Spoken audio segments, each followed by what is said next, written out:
എൻ്റെ പേര് ഷമിത്ത്, സ്വദേശം കണ്ണൂരാണ്. എനിക്ക് പറയാനുള്ളത് വെച്ചാൽ ഒരു ഗ്രാറ്റിറ്റ്യൂഡിൻ്റെ ഭാഗമായിട്ട് ഞാൻ പറയുന്നത്. കാരണം എന്ന് വെച്ചാൽ നല്ലൊരു റിസൾട്ട് ഉണ്ട് ഇവിടുന്ന്. ഞാനിത് ചെയ്യുന്നതിന് മുന്നേ കണ്ണൂർ, കോഴിക്കോട് മൂന്ന് സ്ഥലങ്ങളിൽ പോയി ചെയ്ത് അന്വേഷിച്ചായിരുന്നു ഹെയർ ട്രാൻസ്പ്ലാന്റേഷൻ. അപ്പോൾ ഒരു സ്ഥലത്ത് ബുക്ക് ചെയ്ത് പൈസ എല്ലാം അറേഞ്ച് ചെയ്ത് ഒരു ഡേറ്റ് തന്ന്. അപ്പോൾ എൻ്റെ ബ്രദറും കൂടി ഉണ്ടായിരുന്നു. അപ്പോൾ ഡേറ്റ് തന്ന് അന്ന് പിറ്റേ ദിവസം അവർ വിളിച്ചു പറഞ്ഞു, ഡോക്ടർക്ക് എന്തോ ഒരു ബുദ്ധിമുട്ടുണ്ട്, നമുക്ക് ചെയ്യാൻ കഴിയില്ല എന്നുള്ളൊരു. പിന്നെ എന്തോ യാദൃശ്ചികമായിട്ട് എൻ്റെ കയ്യിൽ നിന്ന് പൈസ ചിലവാക്കി അത് ചെയ്യാൻ പറ്റാതെ. അപ്പോൾ പിന്നെ ഒരു നിരാശ തോന്നി, കാരണം ചെയ്യണമെന്നതിൽ അത്രയൊരു ആഗ്രഹമുണ്ടായിരുന്നു. അപ്പോൾ ആ സമയത്ത് യാദൃശ്ചികമായിട്ടാണ് എനിക്ക് യൂട്യൂബിൽ നിന്ന് ഇങ്ങനെ ഒരു ഇത് കിട്ടുന്നത് ഇതിനെക്കുറിച്ച്. അപ്പോൾ ഞാനതിൻ്റെ കൂടുതൽ അന്വേഷിച്ചു. അതിനെക്കുറിച്ച് നമ്പറിൽ വിളിച്ചു, സാറിനെ വിളിച്ചു.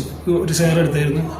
അപ്പോൾ ഞാൻ ചോദിച്ചു, എങ്ങനെ സാർ ഇതിൻ്റെ കാര്യങ്ങൾ ഫുൾ ഡീറ്റെയിൽ പറഞ്ഞത്. പിന്നെ റിവ്യൂ, മെയിനായിട്ട് റിവ്യൂ നോക്കി. അപ്പോൾ റിവ്യൂവിൽ ഒരു റിവ്യൂ പോലും നെഗറ്റീവ് ഇല്ല, ഫുള്ളായിട്ട് നല്ല ഇത് 100%. അപ്പോൾ ഞാൻ പറഞ്ഞു ചെയ്യാൻ പറഞ്ഞു. അപ്പോൾ വീട്ടിൽ നിന്ന് എന്നോട് പറഞ്ഞു, ഇതിപ്പോൾ എങ്ങനെ സൈഡ് എഫക്റ്റും കാര്യം അങ്ങനത്തെ കുറേ ബുദ്ധിമുട്ടുണ്ട്, കുറേ ഫേക്ക് കുറേ ഉണ്ട് ഇവിടെ, ഫേക്ക് ഒരുപാടുണ്ട്. അപ്പോൾ ഞാൻ പറഞ്ഞു ഇല്ല, എനിക്ക് കോൺഫിഡൻ്റ് ആണ്. കാരണം ആ റിവ്യൂവിൻ്റെ ബേസിലും പിന്നെ ഏറ്റവും ഇതിൻ്റെ ഇത് പറഞ്ഞാൽ നമ്മളിപ്പോൾ ഒരു ഹെയർ ട്രാൻസ്പ്ലാന്റേഷൻ ചെയ്യുന്നതെങ്കിൽ ഒരു 75,000 എന്തായാലും വരും.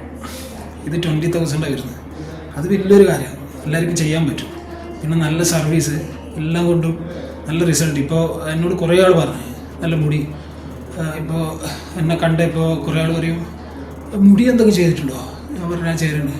ഞാൻ മൂപ്പർക്ക് അതിൻ്റെ ഡീറ്റെയിൽ കൊടുക്കും. എന്നോട് പറയുക എവിടുന്ന് ചെയ്തതെന്ന്. ഞാൻ പറയും നമ്പർ, ഞാൻ അതിൻ്റെ ലിങ്ക് അയച്ചു തരാം. കാരണം അത്രയും അവർക്ക് ഇതായി. അപ്പോൾ ഞാൻ 2-3 ആളോട് പറഞ്ഞിട്ടുണ്ട്. എൻ്റെ ബ്രദർ, അതുപോലെ കസിന്, അവരിലൂടെ വരും. ഞാൻ എൻ്റെ ഡോക്ടറോട് എന്താ പറഞ്ഞത്, ഗ്രാറ്റിറ്റ്യൂഡ് പറഞ്ഞത്.